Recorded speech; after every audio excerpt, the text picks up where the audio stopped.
So I went to Europe, might have seen, and I flew Air France direct flight back to Orlando, which is my home, and it was a lovely flight. You know, I watched the Hunger Games and Avengers and I think the Prestige on the plane. I mean, it was fantastic. So I arrived in the Orlando airport and everything was fine.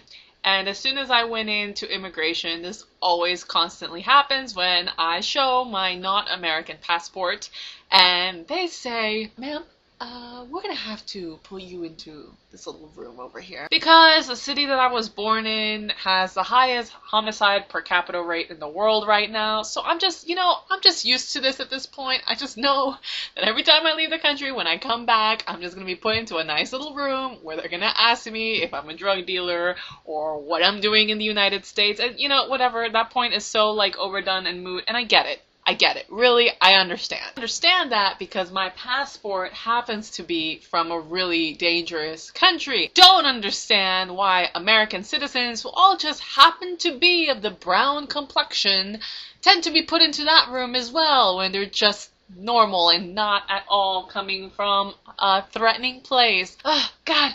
Oh, racism. It's just so wonderful. I just love racism. I'm spent 30 minutes in interrogation, which is, fine, whatever, but I haven't slept for, like, a really long time at this point. I mean, my flight was forever, and I didn't sleep on the flight because the sun was in my face, and I just can't sleep on planes. I just can't do that. I don't have that magical skill. Now, I'm waiting for my luggage to come around the little spinny conveyor belt of excitement, and I see a drug dog. Here's something you have to learn about me.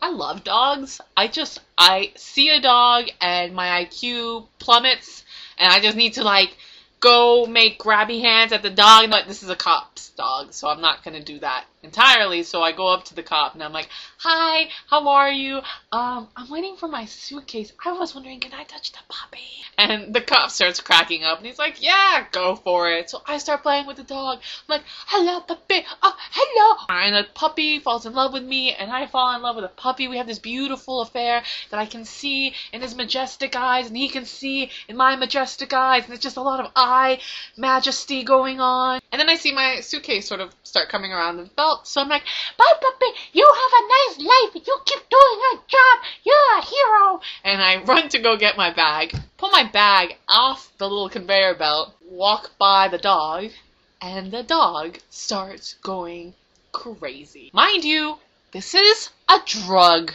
dog, and I have just spent 30 minutes in interrogation because they thought I was a drug dealer. So in my head, I'm like, why am I the stupidest human being on the face of the planet? Why do I befriend a drug dog so that the dog loves me and that when I walk away, it doesn't want to see me go? And now I am a drug suspect. Cop is convinced that I'm a drug dealer at this point, and I'm terrified. Cop is like, "Oh, ma'am, I'm gonna have to open your bag." And I'm like, "Yeah, open everything.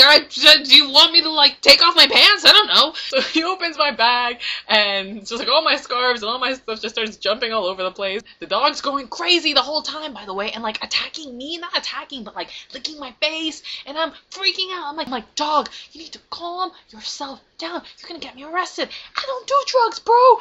I don't even like consume high fructose corn syrup. There is no one more drug-free than me except for caffeine, but that's legal, so you need to calm yourself, my puppy dude." So they go through my everything, and then the dog calms down eventually, and the cop's like, "Well, I guess the dog just likes you." And I'm like, "Yeah, sorry about that, officer," and I go out on my merry way. And so I come home and I tell my mom the story. I'm like, "You won't believe what just happened to me." So I tell her the whole thing, and I'm like, "I'm so dumb, like I befriend drug dogs. Who does that?" And my mom, in her infinite wisdom, which it is, she just has infinite wisdom, says, "Didn't you arrive in Amsterdam?" And I go, "Yes, I did." And she goes, "Weren't you telling me that you arrived during Pride Week?" And I'm like, "I most certainly did, and it was awesome." "Weren't you telling me how the entire place smelled of marijuana?" "It certainly did."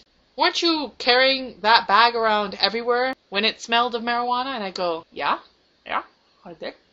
She goes, "Don't you think that maybe your bag just smelled like marijuana because it was exposed to secondhand marijuana?" Yeah, that does make sense. So, not only am I an alleged drug dealer, dogs do not fall in love with me either.